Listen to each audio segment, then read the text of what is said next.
వయసు పెరుగుతున్న కొద్దీ ఒంట్లో జవసత్వాలు క్షీణించిపోవడం సహజమే.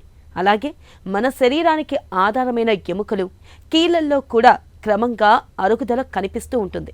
ముఖ్యంగా మన కదలికలకు మూలమైన మోకీళ్లు అరిగిపోవడంతో పాటు వాటిలో గుజ్జు కూడా క్రమంగా తగ్గిపోతూ వస్తుంది. ఫలితంగా చాలామందికి మోకాళ్ళ నొప్పులు మొదలైపోతూ ఉంటాయి. ఇలాంటప్పుడు పోటెత్తే మోకాళ్ళ నొప్పులను తట్టుకునేందుకు మందులు, వ్యాయామాలు, పెయిన్ కిల్లర్లు, అవసరమైతే మోకాలి చిప్పల్లోకి ఇచ్చే ఇంజెక్షన్లు, చివరికి మోకీలు మార్పిడి దాకా వెళ్లాల్సి ఉంటుంది. ఈ నేపథ్యంలో మోకాళ్ళ నొప్పులు, మోకీలు మార్పిడి ఆపరేషన్ గురించి ఇప్పుడు తెలుసుకుందాం. మోకాలు ఒక అద్భుతమైన అమరిక. శరీరం బరువును ఎక్కువగా తీసుకుని మనిషి నిలబడడానికి అవసరమైన అవయవం. అత్యంత సంక్లిష్టమైన నిర్మాణం కూడా. రోజువారీ కార్యక్రమాలలో మనకు తెలియకుండానే దాన్ని అనేక రకాలుగా ఉపయోగిస్తుంటాం. శరీరం బరువులో అత్యధిక భాగం దానిపై పడటం, విచక్షణ రహితంగా దాన్ని ఉపయోగించడం వల్ల దానిపై పడే భారం కూడా ఎక్కువే. ఇటీవల పెరుగుతున్న స్థూలకాయం, బహుళ అంతస్తులలో నివాసం, ఎగుడు దిగుడు ప్రాంతాల్లో నడక వంటి కారణాలతో మోకాలిలో నొప్పి సమస్య పెరుగుతోంది. ఫలితంగా కొద్ది దూరం నడవడం, కాసేపు స్థిమితంగా కూర్చోవడం, సులువుగా పైకి లేవడం, మెట్లెక్కడం వంటి చిన్న చిన్న పనులే మన పాలిట అతిపెద్ద కష్టాలుగా మారుతున్నాయి.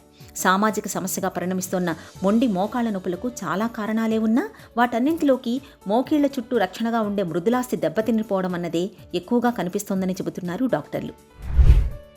నీ రీప్లేస్మెంట్లో బేసికలీ ఈ అరిగిన బోన్ మనం కట్ చేసి మెటల్ ఇంప్లాంట్ వేస్తాం. ఓకే, సో దీన్ని ఆర్టిఫిషియల్ జాయింట్ అంటాము. పైన కింద రెండు చోటలు మెటల్ అలాయ్స్ ఉంటాయి. మొత్తం ఓపెన్ సర్జరీ ఇది. సో మొత్తం జాయింట్ ఓపెన్ చేసి అక్కడ ఈ బోన్ కట్ చేసి మెటల్తో రీప్లేస్ చేస్తాం. ఆఫ్టర్ సర్జరీ నెక్స్ట్ డే నుంచి పేషెంట్స్ని నడిపిస్తాము. ఫస్ట్ మేబీ 2 days హాస్పిటల్లో స్టే ఉంటుంది. ఇంటికి వెళ్ళి ఒక వారం తర్వాత వాకర్ వదిలేసి ఫ్రీగా నడవచ్చు. మేమైతే 3 to 4 weeks ఫిజియోథెరపీ అసిస్టెన్స్ చెప్తాము. ఎందుకంటే పేషెంట్స్కి పెయిన్ కూడా ఎక్కువ ఉంటుంది కాబట్టి ఫిజియోథెరపిస్ట్ ఉంటే కొంచెం మోటివేషన్ ఉంటుంది. సో అది ఇచ్చి ఆఫ్టర్ 1 month బయటికి వెళ్ళడం కూడా ఈజీ అయిపోతుంది. టోటల్ రికవరీ దీనికి 3 months పడుతుంది. సో అంత ప్రిపరేషన్ ఉండాలి పేషెంట్స్లో. But it's a very rewarding surgery.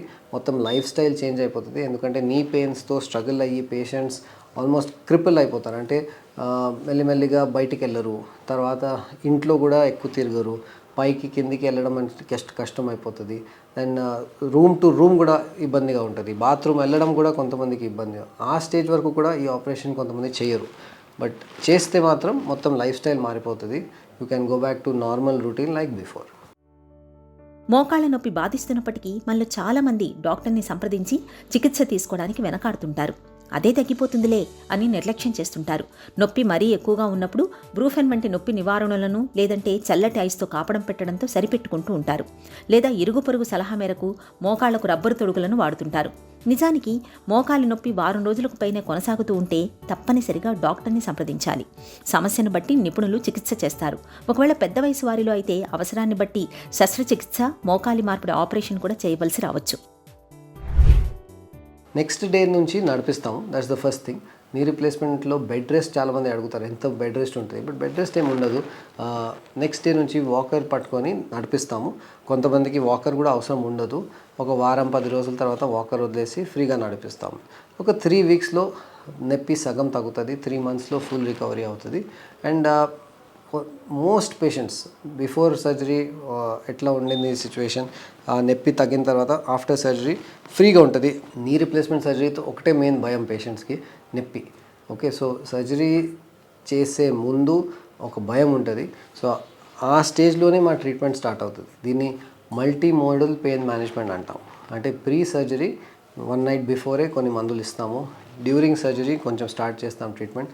Surgery చేసేటప్పుడు కూడా మేము నీ జాయింట్ చుట్టూ కొన్ని ఇంజెక్షన్స్ ఇస్తాము. దాంతోపాటు నొప్పి తగ్గిపోతుంది. ఆఫ్టర్ సర్జరీ నర్వ్ బ్లాక్స్ ఇస్తాము around the knee joint so that pain is controlled. Post surgery వార్డ్స్లో బేసిక్ పెయిన్ కిల్లర్స్ ఉంటాయి. Painkillers plus ice therapy, cryotherapy చాలా ఇంపార్టెంట్. ఐస్ ప్యాక్స్ పెడతాము, స్పెషల్ మషీన్స్ పెడతాము to reduce the pain. So చాలా techniques ఉన్నాయి ఈ మధ్య pain relief కోసం. అన్నీ మేము వాడతాము. మల్టీ మోడల్ అంటాం దీన్ని. అండ్ ఆఫ్టర్ 3 days ఇంటికి వెళ్ళిన తర్వాత just ice therapy plus 1 or 2 pain medications are enough. Knee replacement surgery చాలా రివార్డింగ్ పేషెంట్స్కి. 99% సక్సెస్ ఉంటుంది. కొంతమందికి ఇటు అటు ప్రాబ్లమ్స్ వస్తాయి. అంటే ఏంటి, ఇన్ఫెక్షన్ రావచ్చు, కొంతమందికి ఫ్రాక్చర్స్ అవ్వచ్చు, బట్ అది హార్డ్లీ లెస్ దెన్ 1% ఛాన్స్. మిగతా అందరికీ ఒక డెఫినెట్ బెనిఫిట్ ఉంటుంది, ఎందుకంటే ఆ పెయిన్ సోర్స్ మనం తీసేస్తున్నాం. మోకాళ్ళ నొప్పులు మరీ దారుణంగా తయారై కదలికలు మరీ కష్టమైపోతే మోకీలు మార్పిడి అవసరం పడుతుంది. మోకీలు మార్పిడి శస్త్రచికిత్సలో ప్రధానంగా కోత తక్కువగా ఉండాలి. వాడే కృత్రిమ కీలు అమరిక చక్కగా మన్నాలి. ఈ రెండింటినే ప్రధానంగా చూస్తారు ఎవరైనా. కోతలకు సంబంధించి ఇప్పుడు అత్యాధునిక పద్ధతులు వచ్చేశాయి. ఇక ఇప్పటిదాకా కృత్రిమ మోకీలు అమరిక కింద స్టెయిన్లెస్ స్టీల్ను చాలా కాలంగానే వాడుతున్నారు. ఈ స్టెయిన్లెస్ స్టీల్తో చేసిన కృత్రిమ కీలు దాదాపు 20 ఏళ్లకు పైగానే వస్తుందని డాక్టర్లు చెబుతుంటారు. ఇటీవలి కాలంలో మరింత ఎక్కువ కాలం మన్నే కృత్రిమ కీళ్లేమైనా ఉన్నాయా అని చేసిన పరిశోధనల్లో తాజాగా ఆక్సినియంతో చేసినవి దాదాపు 30 ఏళ్ల వరకు మన్నే అవకాశం ఉందని పరిశోధనలు చెబుతున్నాయి. 5-6 ఇయర్స్లో రోబోటిక్ నీ రిప్లేస్మెంట్ మేము చేస్తున్నాము. ఆల్మోస్ట్ 8,000-9,000 సర్జరీస్ చేసేసాము ఆల్రెడీ. అండ్ దాంతో పేషెంట్స్కి బాగానే బెనిఫిట్ అవుతుంది. Pain is less in the initial period. First 6 వీక్స్లో పెయిన్ తగ్గి పేషెంట్ రికవరీ కొంచెం ఫాస్టర్గా ఉంటుంది. Suppose right side 2-3 years back non robotic చేస్తే ఇప్పుడు లెఫ్ట్ సైడ్ రోబోటిక్ చేస్తే వాళ్ళకి ఇమీడియట్ తెలిసిపోతుంది దట్ రోబోటిక్లో పెయిన్ తక్కువ, ఆ ఎక్స్పీరియన్స్ బెటర్ ఉంటుంది పేషెంట్స్కి.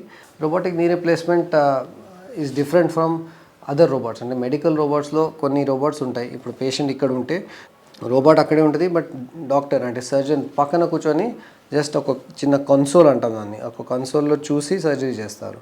సో మీ యూరాలజీలో, గ్యాస్ట్రో సర్జరీస్లో అట్లా సర్జరీస్ అవుతాయి. So robot is near the patient and surgery is away from the patient. But నీ రిప్లేస్మెంట్ని రోబోట్ అసిస్టెడ్ నీ రిప్లేస్మెంట్ అంటాము. సో మేము సర్జరీ చేస్తాము, పక్క నుంచే రోబోట్ సహాయం దొరుకుతుంది మాకు. సో బేసికలీ చెప్పాను, robot is going to help to plan and execute. So ఈ బోన్ కటింగ్ ప్రాపర్గా ఎగ్జిక్యూట్ చేయడం రోల్లో robotics is the main thing. So అక్కడ మీకు అడ్వాంటేజ్ వస్తాయి. నిత్య జీవితాన్ని దుర్భరంగా మార్చే మోకాలి నొప్పిని నివారించుకునేందుకు వీలుగా ముందు అధిక బరువును వదిలించుకోవాలి. ఎత్తుకు తగ్గ బరువు ఉండేలా ఆహారం, వ్యాయామాల విషయంలో తగిన జాగ్రత్తలు తీసుకోవాలి. ఏదైనా పని మొదలుపెట్టే ముందర అకస్మాత్తుగా మోకాలిని కదిలించకూడదు. గబుక్కున లేవడం, కూర్చోవడం చేయకూడదు. జాగింగ్ లేదా రన్నింగ్ చేసే ముందు కాసేపు తప్పనిసరిగా నడవాలి. మోకాళ్లకు శ్రమ కలిగించే వృత్తుల్లో ఉన్నవారు చాలినంత విశ్రాంతిని తీసుకుంటూ ఉండాలి. మోకాళ్లు మడిచి కూర్చోవడం సాధ్యమైనంతగా తగ్గించాలి. కాలికి సౌకర్యంగా ఉండే పాదరక్షలు మాత్రమే ధరించాలి. ఎక్కువగా హీలుండే పాదరక్షలను వేసుకోకపోవడమే మంచిది.